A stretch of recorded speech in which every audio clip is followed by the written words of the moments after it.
Hey viewers, just a quick thanks. Over 10% of you are already subscribed and it means the world.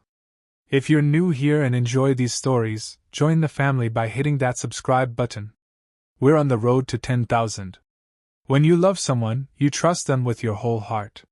You make room in your life, adjust your plans, and even silence your insecurities because you believe in the bond you share.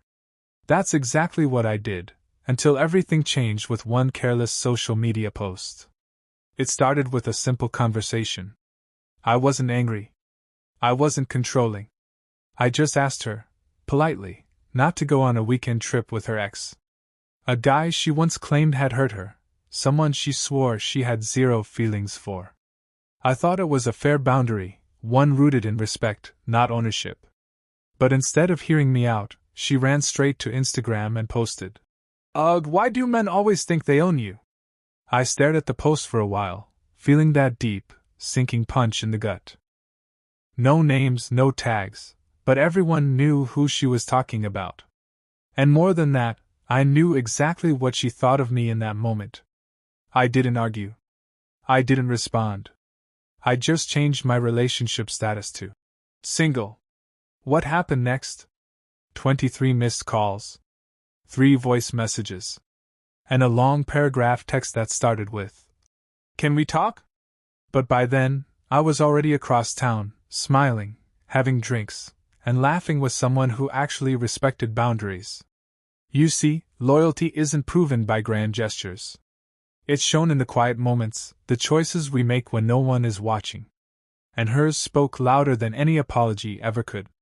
But here's the real twist: what she did after finding out I moved on was something I never saw coming. Something that would turn everything upside down. I met her 2 years ago at a mutual friend's barbecue. She was standing near the grill, laughing at some joke I never heard, wearing this faded denim jacket with patches all over it. Back then, I thought she was different from anyone I had met. She was fiery, outspoken, and confident. She told me on our first date that she never wanted to feel owned by anyone. I admired that. I thought it meant she was strong and independent. But somewhere along the way, her idea of independence started feeling like betrayal. I never minded her hanging out with friends, going on trips, or spending weekends away. I never asked her to text me every hour or check in before making plans. But when she told me she was going on a cabin trip with her ex, something inside me twisted. Maybe it was fear.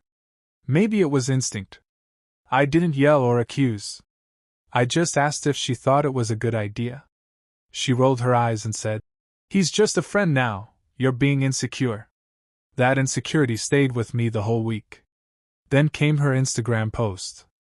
The words felt like knives. Suddenly, I was just another possessive man in her eyes.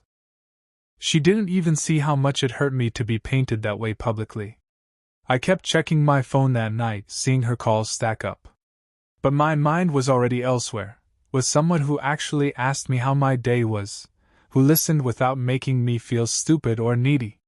Still, I couldn't stop wondering, why call me 23 times if she truly believed I was the problem? What was she so desperate to say? Or was there something else she was hiding all along? I didn't sleep that night. Even while I was out on my date, laughing over cheap cocktails and spicy wings, her calls kept flashing on my screen. I ignored them, but each vibration felt like a silent scream in my pocket. The girl I was with noticed. She asked softly, "Everything okay?" I just nodded, forcing a smile, not ready to spill my chaos onto someone who barely knew me. When I finally got home, there were more missed calls, and a string of messages. Some were short. "Please pick up." Others were longer, explaining that the post wasn't about me, that I was overreacting, that she never went on the trip after all. But there it was, photos of her ex's car in her driveway from earlier that evening. She had forgotten that I still followed him on a backup account. Seeing that broke something inside me I didn't even know was still holding on. I kept thinking about the small things. How she used to sleep with her phone face down. How she always turned away to reply to certain messages. How once she told me she ran into her ex at the grocery store, but didn't mention they stood there talking for half an hour. Each memory felt like a puzzle piece locking into place, forming a picture I never wanted to see. At the same time, I wondered about my own choices. Was I really moving on, or just escaping the pain by diving into someone else's world for the night? The girl I was with, her name was Lila. She deserved someone present, not someone haunted by half-truths and heartbreak. But before I could think further, my phone buzzed again. This time, it wasn't her. It was her ex. And what he sent me changed everything. I stared at the message from her ex, my heart pounding so hard it hurt. It was a photo. At first, I couldn't make sense of it. It showed the two of them sitting together on what looked like a cabin porch, the trees behind them drenched in golden sunset light. Her hair was tied up, and she was wearing the oversized black hoodie she always wore to bed. She looked comfortable. Too comfortable. Below the photo, he wrote, "Thought you should know what she was really doing this weekend." My hands felt cold.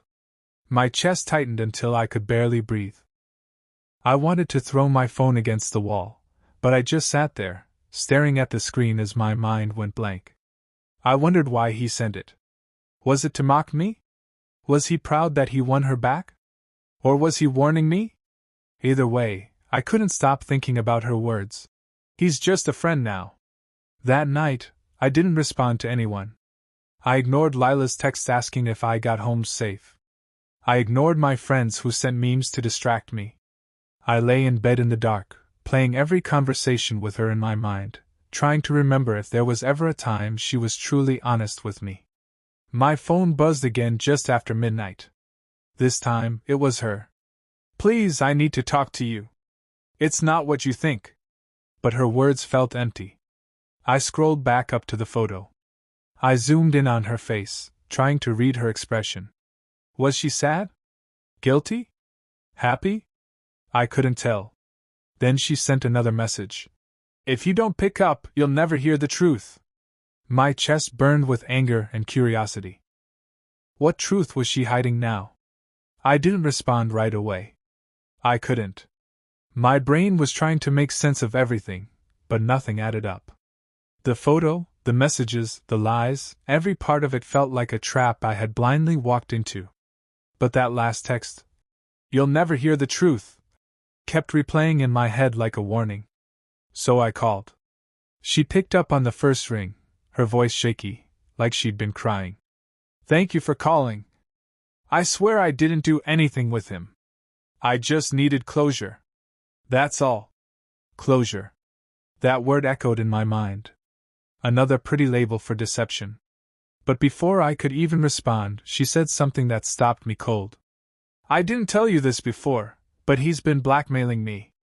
I sat up, trying to process what she just said. "What are you talking about?" I asked, my voice low and tense. She took a shaky breath. "A few months ago, I ran into him at a bar. I had too much to drink, and we talked. Nothing happened, I swear. But he took photos of us, me looking like I was into it. He said if I didn't meet him this weekend, he'd send them to you and post them online." I was scared. I didn't know what to do. My grip on the phone tightened. Everything twisted. This wasn't just about trust or loyalty anymore. It was about manipulation. About someone using our relationship to control her, and me getting caught in the middle of it. I didn't know what to believe. Was this another lie to cover her tracks?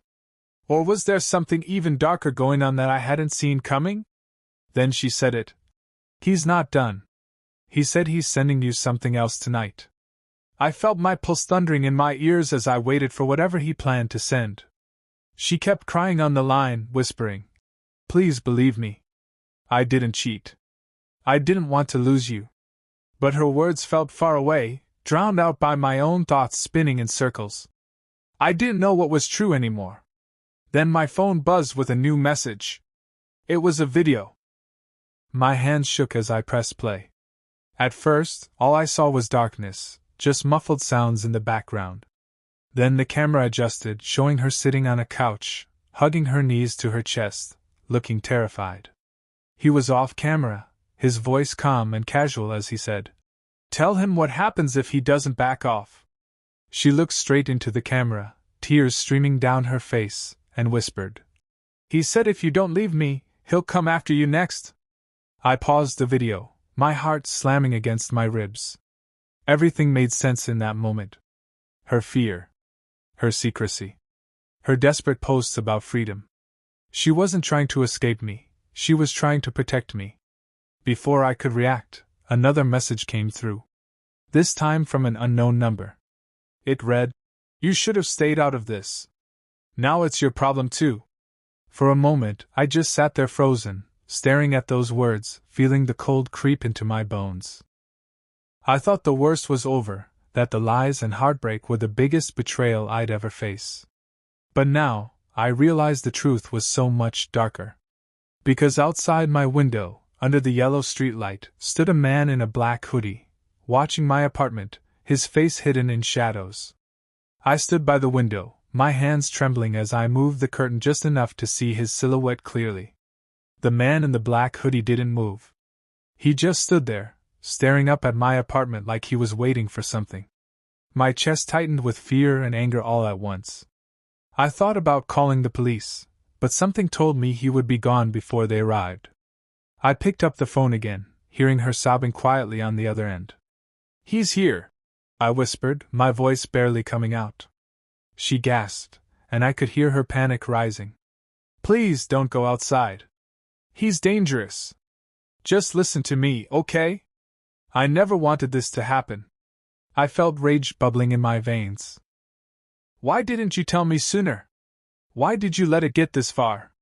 I asked, my voice shaking. "Because he said he'd hurt you if I told you anything.